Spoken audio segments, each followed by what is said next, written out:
बंगाल में मिली ऐसी फाइल, बिहार की सियासत में मचेगा उथल पुथल, फंस गए प्रशांत किशोर, सारी ईमानदारी का ढोंग पकड़ा गया। आखिर उस फाइल में ऐसा क्या था जिसकी वजह से ईडी के अधिकारियों से हाथापाई पर उतर आई दीदी। पीके की सबसे बड़ी कमजोर नब्ज अब जांच एजेंसी के हाथ में।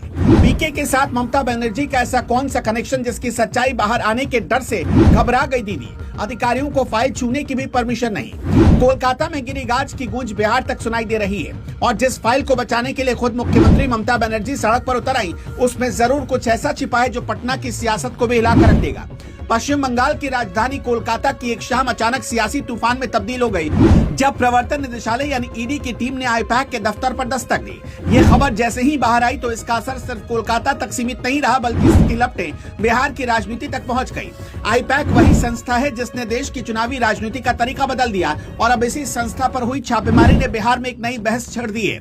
सवाल ये कि क्या एक चुनावी रणनीति बनाने वाली कंपनी के तार मनी लॉन्ड्रिंग से जुड़े हैं और क्या इसका सीधा असर बिहार में प्रशांत किशोर की जनसुराज अभियान पर पड़ने वाला है। इस पूरे मामले को समझने के लिए थोड़ा पीछे जाना होगा। आईपैक यानी इंडियन पॉलिटिकल एक्शन कमेटी वही संगठन है जिसे प्रशांत किशोर ने खड़ा किया। साल 2021 के बंगाल विधानसभा चुनाव में इसी आईपैक ने ममता बनर्जी के लिए रणनीति बनाई थी और बीजेपी की तमाम कोशिशों के बावजूद तृणमूल कांग्रेस को सत्ता में बनाए रखा। उस जीत के बाद आईपैक का कद राष्ट्रीय राजनीति में और बढ़ गया। हालांकि प्रशांत किशोर अब कहते हैं कि उन्होंने इस संस्था से दूरी बना ली, लेकिन एजेंसियां और विरोधी दल ये मानने को तैयार नहीं।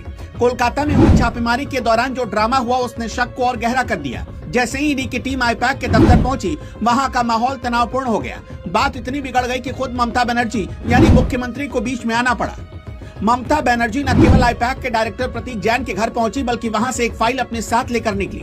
एक मुख्यमंत्री का किसी निजी कंपनी के अधिकारी के घर जाना और वहां से फाइल ले जाना कोई सामान्य घटना नहीं है। ममता बनर्जी ने आरोप लगाया कि केंद्रीय गृह मंत्री अमित शाह उनकी पार्टी के दस्तावेज जबरन हासिल करना चाहते हैं, लेकिन बीजेपी का कहना है कि दाल में कुछ काला जरूर है, वरना एक सीएम को ढाल बनने की जरूरत क्यों पड़ी।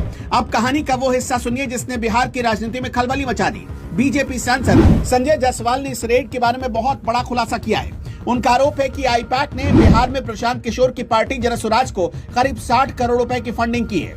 यह आरोप इसलिए गंभीर है क्योंकि आमतौर पर राजनीतिक दल चुनावी रणनीतिकारों को फीस देते हैं, लेकिन यहाँ कहानी उल्टी दिख रही है। सवाल यह है कि एक कंसल्टेंसी फर्म किसी राजनीतिक दल को इतना पैसा क्यों देगी। संजय जायसवाल ने दावा किया कि जिन कंपनियों की अपनी पूंजी 10 करोड़ रुपए भी नहीं है, उन्होंने जनसुराज को 10-10 करोड़ का चंदा दिया है।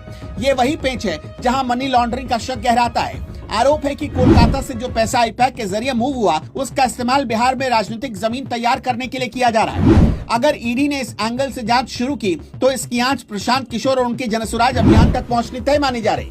विरोधी दल अब ये मांग कर रहे हैं कि आईपैक और जनसुराज के बीच हुए वित्तीय